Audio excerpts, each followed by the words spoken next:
हम बचपन से उन्हें नानी ही कहते आए हैं, दादी ही कहते आए हैं। बिट्टू की दादी, गोलू की नानी, शन्नो की अम्मा, राजू की मम्मी।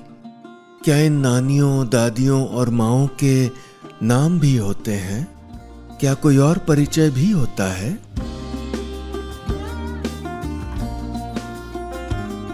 मेरा नाम सुनीता सेन है। मेरा नाम गुलाब देवी है। मेरा नाम जरीना रहमान है। क्या इनकी कोई अपनी पहचान भी होती है? कोई जानता भी है इनको? जब भी मेरे स्कूल के अंदर कोई भी प्रोग्राम होता है तो सबसे बड़ी कुर्सी में बिठाते हैं उनको। हमारी जो पहचान है मम्मी की वजह से ये। जहाँ जिस गली से भी गुजरती हूँ ना तो ऐसे बोलते हैं, अरे देखो मैडम आ गई, मैडम आ गई। सब बड़ पीपली से पूछेंगे कि नंदगढ़ पे जाएंगे तो कोई भी बता देगा, गुलाब देवी का नाम से बता देगा कोई।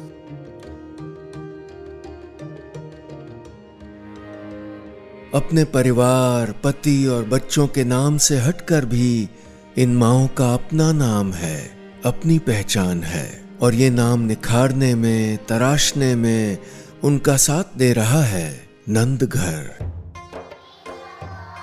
नंदघर ने न सिर्फ इन बच्चों की पढ़ाई को मजेदार बना दिया है, नया रंग दिया है, बल्कि इन महिलाओं को टीचर या मैडम का रुतबा भी दिया।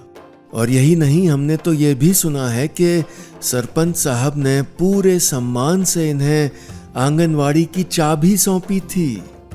महिलाओं से जुड़ा हुआ, बुजुर्गों से जुड़ा हुआ, बच्चों से जुड़ा हुआ कोई भी काम अगर जरीना जी को दे दो तो ये किसी प्रकार का ओड़मा खाने वाली नहीं है।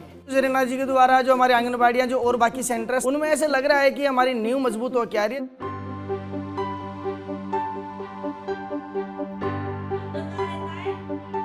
एक वक्त था जब जरीना जी अपने गांव की एकमात्र पढ़ी लिखी महिला थीं। उन्होंने इस गांव में आंगनवाड़ी को खड़ा करने के लिए बहुत मेहनत की। बड़ी मुश्किल से जमीन का टुकड़ा मिला था उन्हें, जहां उन्होंने बड़ी शिद्दत से शुरू की थी ये आंगनवाड़ी। जब से वेदांता ने इन्हें नंदघर में तब्दील कर दिया, तब से जरीना जी का हर सपना पूरा हुआ है। उनका हर बच्चा सक्षम हुआ है। यहाँ सही शिक्षा के साथ साथ बच्चों को संस्कार भी दिए जाते हैं। इतनी एक हाईफाई स्कूल के अंदर फैसिलिटी होती है बच्चों के लिए, वो सारी फैसिलिटी मेरे नंदघर के अंदर है। ग्रामवासी जो अपने बच्चों को एक हाईफाई स्कूल के अंदर भेजते हैं और उस स्कूल के अंदर उनको साल का मिनिमम मान के चलते हैं अपन के महीने का 3,000 रुपये दे के 30-32-35,000 रुपये साल का खर्च करते हैं। तो वो पैसा खर्च ना करके मेरी नंदघर के ऊपर वही शिक्षा फ्री के अंदर प्राप्त कर सकते हैं। नंदघर की ये टीचर माएँ भी तो हैं। वो जानती हैं माओं की परेशानियां और ज़रूरतें। वो कोशिश करती रहती हैं कि गांव की हर स्त्री स्वस्थ और सुरक्षित रहे, उन्हें पोषण भरा खाना मिले और सपनों को पूरा करने का हौसला भी। अब हर गांव इन महिलाओं को उनके अपने नाम से जानता है। वो सिर्फ ज़ारा की दादी या इरफान की मम्मी नहीं है। जरीना मैडम, गुलाब देवी, सुनीता टीचर, ये नाम इन महिलाओं ने अपने लिए खुद गढ़े हैं। ड्यूटी तो घर पे दिखती है मेरे को, मेरे तो घर यहाँ है। अब मेरे 3-4 साल और बचे हैं, मैं तो ऐसे करूँ आगे और दे दो मेरे को। तो रात को सोती टाइम भी मेरे को नंदघर ही दिखता है। चलिए आज घर लौटकर पूछते हैं उन दादियों से, उन नानियों से उनके नाम, वो जिनके सपने कहीं दब गए थे आपकी परवरिश में। इन महिलाओं की तरह उनको भी अपने हिस्से का आसमान अब हमें सौंपना है।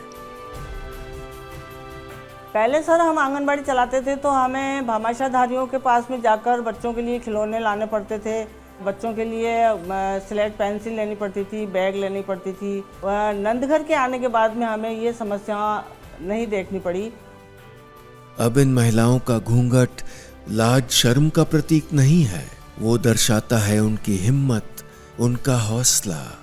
वो बताता है कि उम्र की सीमा उन्हें आगे बढ़ने से कभी रोक नहीं सकती।